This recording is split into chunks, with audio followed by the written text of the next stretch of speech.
In the boundless expanse of the Maasai Mara, where the earth glows red beneath the setting sun and the wind carries the songs of ancestors, there lived a young woman named Naeku. She was the daughter of Laban Sironka, the tribe's revered spiritual leader.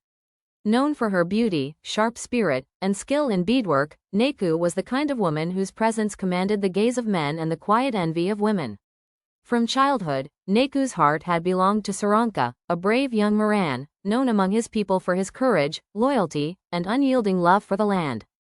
The two grew together, their bond as natural and wild as the grasslands they ran through, as eternal as the sacred mugumo tree under which they swore, in whispered words, to be each other's forever. But in a land where duty outweighs desire, love can be both a blessing and a curse. To bring peace to warring clans, the elders arranged for Naeku to marry Olmelil, a seasoned warrior, respected and proud, a man whose ambitions burned hotter than the sun over the plains.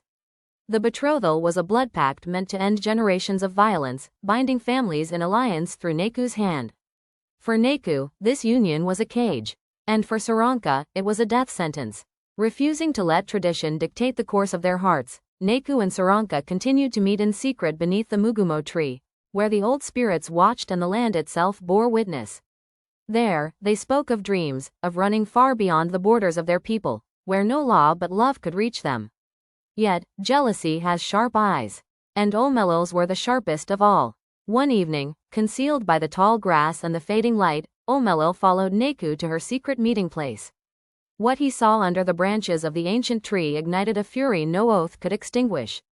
Betrayed, humiliated, and burning with vengeance, Olmelil swore before the ancestors that by dawn, he would make Sironka pay in blood.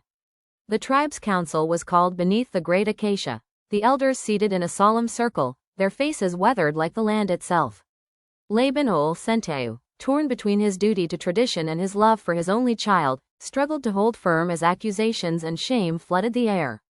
The lover's fate seemed sealed. Sironka was to be exiled or speared, and Naeku, married by force.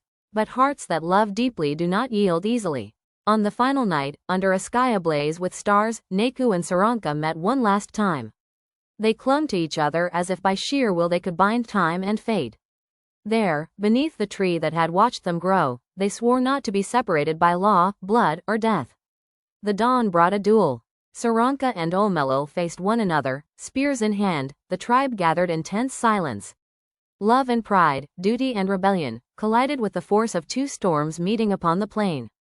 Only one would rise again to see the sunset.